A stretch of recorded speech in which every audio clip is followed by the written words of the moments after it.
Ouais, en fait, là, tu sais, il passe une bonne journée, tout va bien, et... Ah ouais, c'est très mal fait, très mal joué, tout ce que vous voulez. Voilà, c'est la vie.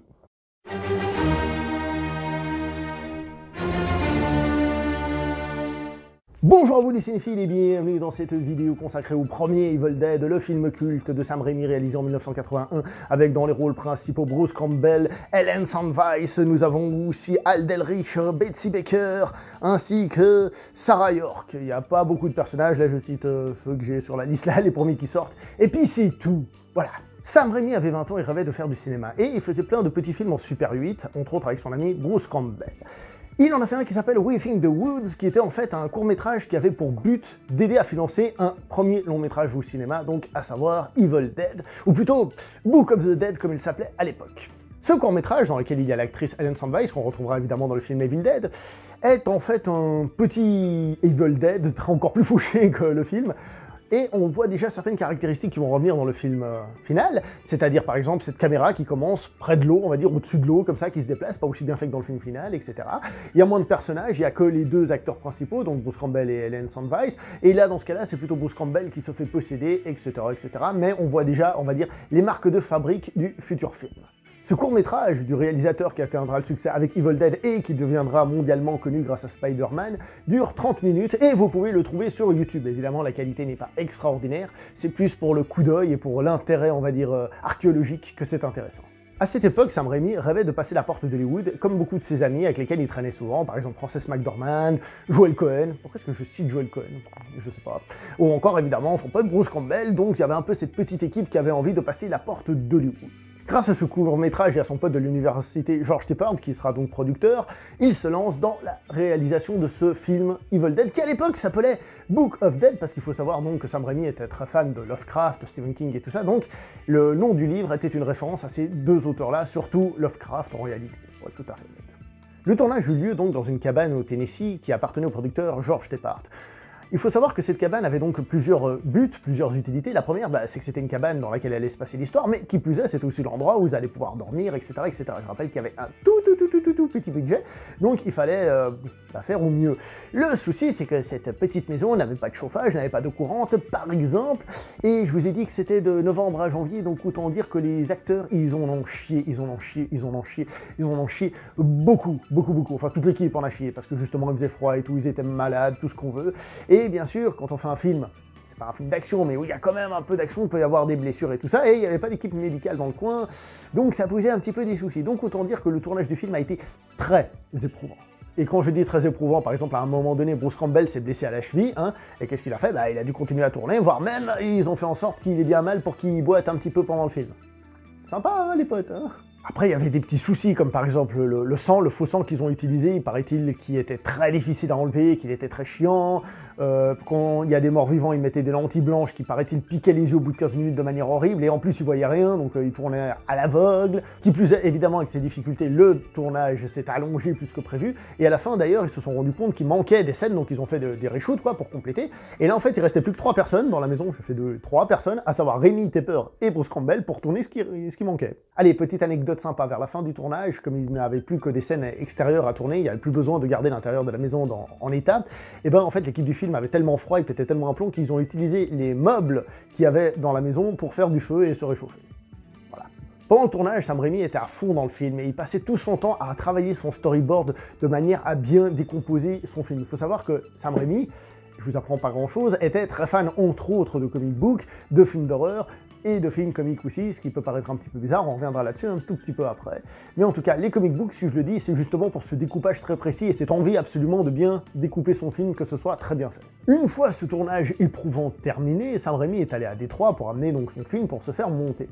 Et là-bas, donc, il l'a confié à une société, et ça tombe bien parce que dans cette société, il y avait quelqu'un qui était l'assistant de la personne qui allait faire le montage, et cet assistant, c'était un certain Joel Cohen.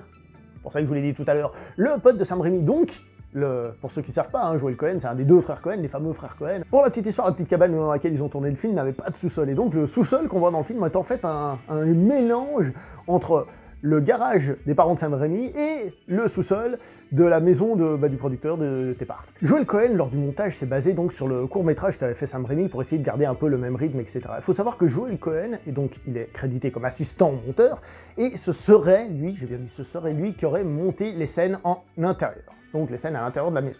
Petite anecdote rigolote, c'est qu'en fait, avec tout ce qu'ils avaient tourné, en fait, Sam Raimi et son équipe pensaient que le film allait faire maximum 1 heure, que ça allait être un tout petit film de rien du tout, et en réalité, le premier montage faisait quelque chose comme 117 minutes.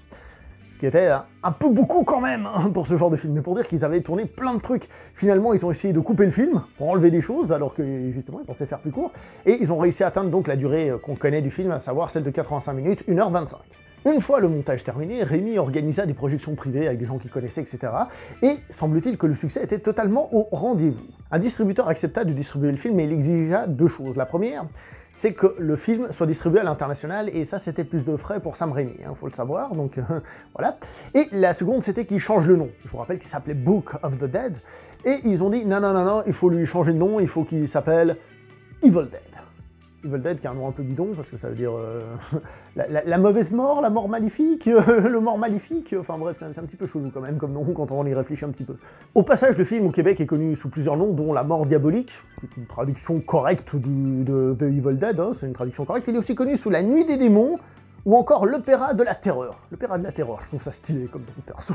Bon, ce distributeur, donc Irving Shapiro, était très lié au Festival de Cannes. J'ai cru comprendre qu'il était dans les fondateurs du Festival de Cannes, à confirmer évidemment. Et en fait, donc, il a pu projeter le film à Cannes, hors compétition et tout ça, et le film, là-bas, il a été vu, et il a marqué les esprits assez fortement, entre autres d'un certain Stephen King, pour les noms intimes, qui était là-bas et qui a vu ce film et qui a trouvé ça génial, et d'ailleurs, il en a fait des déclarations qui ont été utilisées par la suite sur les posters du film pour essayer d'attirer les gens. Stephen King, on le sait, il y a eu des périodes, hein, en ce moment il est un peu au sommet, c'est genre « Ah, Stephen King, c'est genre le dieu de l'horreur, tout le monde adore, tout le monde surkiffe », il y a eu des périodes où il était un peu moins à la mode, on va dire, mais à cette époque-là, il était à la mode, donc autant dire que ça a aidé à vendre le film. Du coup, un distributeur en Angleterre voulait absolument le sortir là-bas, mais il fait quelque chose d'assez particulier, quelque chose, voilà, c'est-à-dire il sortit le film en même temps au cinéma et en même temps en VHS. Alors je pense évidemment qu'il n'y avait pas 36 000 salles qui le passaient au départ, mais pour dire que c'est quelque chose d'assez intéressant, et donc la chronologie des médias, elle en prend un coup, là. Il faut savoir que même la police a essayé de retirer les VHS de la vente parce qu'ils comprenaient pas trop ce qui se passait en fait. Bon, alors qu'est-ce qu'il vaut ce Evil Dead? Évidemment, pour regarder ce film, c'est assez compliqué parce qu'il y a du temps qui est passé depuis qu'il a été fait, hein, donc les effets spéciaux ont vieilli, etc. Et en plus, c'était un tout petit budget à l'époque, donc ça a encore peut-être plus mal vieilli. Il faut savoir que c'est donc la première fois que je regarde ce film, donc je le découvre. Je sais déjà que dans les commentaires, certains vont me dire « Non, mais le 2 il est mieux, mais je préfère le 3, pour le moment, il n'y a que le 1 qui existe. » Les autres ne sont pas sortis. Nous sommes en 81, peut-être 82, 83, d'accord, tout cassé. D'accord, on découvre juste cet Evil Dead. Et franchement, je vais vous dire un truc, il est génial ce film. Il est absolument fou ce film. Alors, je vais pas vous mentir. Côté peur, en ce qui me concerne, zéro. J'ai pas eu peur. Faut savoir que j'ai rarement peur dans les films d'horreur. Il y en a quelques-uns qui me font vraiment flipper et c'est pour ça que ça devient mes chouchous. Mais j'ai eu zéro peur. La première partie du film, qui essaie justement de créer une tension, une peur, etc., n'a pas totalement fonctionné sur moi. Et ensuite, il y a la deuxième partie où ça devient totalement fou et là, j'ai kiffé ma race. Mais j'ai pas eu peur. Mais j'ai kiffé ma race. On revient là-dessus, Pop. La première chose qui marque quand on regarde ce film, c'est la qualité de sa mise en scène. Je vous ai dit que Sam Raimi passait son temps à faire le storyboard, etc. Et quand on regarde ce film, eh ben on se dit que ouais, le mec il a vraiment voulu prouver quelque chose. Parce que la mise en scène du film, elle est folle. Elle est travaillée, il y a des détails, il y a des plans de ouf. Par exemple, tout con, quand ils prennent les clés au-dessus de la porte, ben on a ce plan depuis le dessus de la porte. On a les fameux plans de cet esprit-là qui avance comme ça, sur l'eau ou n'importe où. Parfois, c'était un travelling qui a été fait sur une moto, parfois c'était sur une espèce de bateau, c'est sur l'eau, c'est Bruce Campbell d'ailleurs qui tirait, ou des choses comme ça. Il y a des choses qui ont été faites de briques et de broc, à tout petit budget, mais on voit que ça voulait vraiment être bien fait. On voit que ça a été fait avec les tripes, ça vient de là. Ils voulaient vraiment faire quelque chose, et franchement, ça fonctionne très bien. Alors, évidemment, l'histoire en elle-même, c'est classique, la cabane, le sous-sol, oh, le livre qu'il faut pas lire, oh, on le lit, oh, on réveille les morts.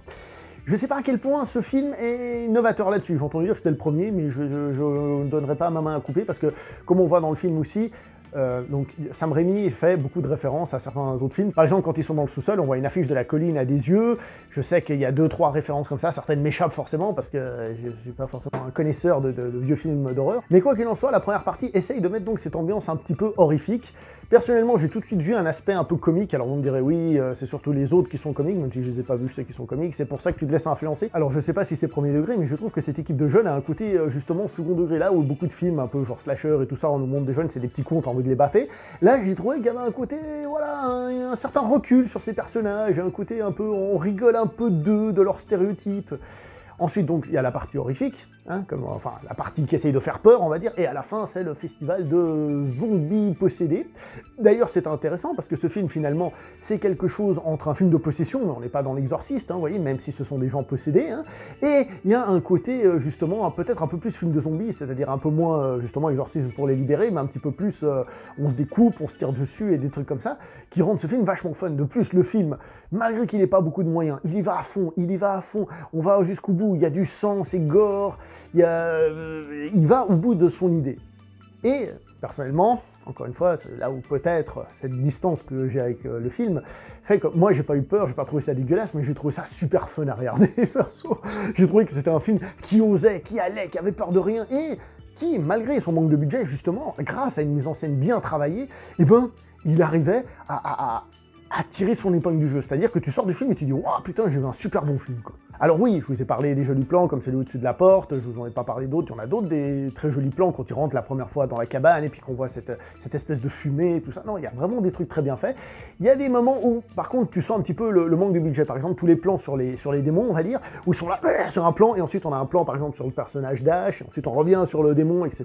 Là, ça fait un petit peu plan-plan, d'une certaine manière, peut-être parce qu'ils avaient justement pas les moyens de refaire 50 fois la scène, donc il fallait absolument filmer on va dire le monstre, et ensuite le personnage séparément. Ils ne pouvaient pas se permettre de faire un truc complexe avec peut-être le monstre et le personnage sur le même plan, toujours, bien sûr qu'il y en a, hein, mais je dis toujours, etc.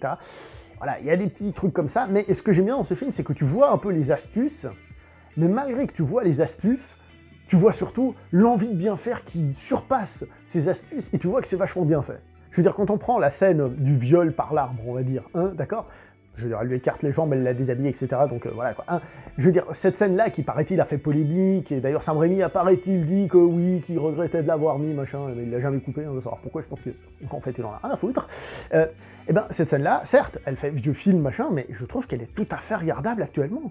C'est pas un truc où tu dis, ah, c'est dégueulasse et tout. Non, non, le film a cette qualité-là, c'est qu'il arrive à être vu, certes peut-être avec une certaine distance, comme j'ai dit, mais cette distance qui pour moi est introduite avec ce côté humoristique, ce côté on va jusqu'au bout, on va à fond dans le gore, on se tire dessus, ça arrache un truc, un machin. Le film assume totalement ce côté-là, presque entre guillemets parodique, mais pas totalement, ce qui paraît-il est le cas des suites, hein, donc c'est-à-dire tout en restant assez premier degré, mais qui fait que le film fonctionne totalement. Voilà. Alors oui, avec ce que j'ai dit, vous imaginez bien que le début du film, c'est pas ce qui m'a le plus emballé. Au début, j'avais un petit peu de mal, je me suis dit, ouh là là, je vais galérer à regarder ce film. Il y avait, comme j'ai dit, ce côté comique des personnages qui m'a permis de rester dedans, et quand même de te dire, attends, je regarde quand même un grand classique et tout. Comme j'ai dit, la mise en scène d'entrée de jeu, elle aussi, a réussi à me capturer et me dire, regarde quand même, les mecs, ils ont donné tout ce qu'ils avaient pour faire ce film, et ça fonctionne bien, ça fonctionne superbement bien. Et je vais me répéter encore une dernière fois là-dessus, le film va au bout de ses idées. Il va au bout, il va vraiment au bout. Il y a les corps qui explosent, il y a tout ce que tu veux. C'est franchement un super film, malgré des défauts, comme par exemple quand Bruce Campbell se prend une étagère sur la gueule et il est en bas, je peux pas sortir, l'étagère est plus légère que tout ce que vous voulez de léger. En fait, tu sens que le machin, tu peux l'enlever très facilement. C'est pas grave, le film, il fonctionne. Et ça, j'adore. Tu sens qu'il y a des couilles, il y a des viscères, il y a envie de faire quelque chose dans ce film, et c'est ce qui fonctionne très bien. Attention quand même avec ce film, d'après ce que j'ai entendu dire, la version Blu-ray, donc les versions HD, casse un petit peu plus, parce qu'on voit encore plus les défauts qui ressortent, et donc plus le côté fait de briques et de broc. Ça peut aussi avoir une certaine qualité, c'est-à-dire, comme j'ai dit tout à l'heure, de voir les défauts, mais de reconnaître que c'est génial, mais il faut pas oublier que c'est pas ce qu'on voyait à la base. Un débat qu'on a déjà eu plein de fois, mais bon, voilà. On va donc pas se mentir, si ce film est culte, c'est qu'il y a une raison. Mais vraiment culte, c'est-à-dire, qu'est-ce qu'un film culte? Pas forcément un gros film que tout le monde a vu, mais un petit film qui a réussi à se créer un réseau de fans qui l'adorent et qui continuent à aimer ce film. Et ce film, c'est totalement ça. Il a tous les atouts d'un film culte, et pour ma part, je trouve ça vachement mérité. Voilà, je vais pas aller beaucoup plus loin parce que j'ai pas grand-chose à dire. J'espère que ça vous a plu, on se voit prochainement pour une prochaine vidéo. Jusqu'à là, portez-vous bien. Allez, ciao tout le monde.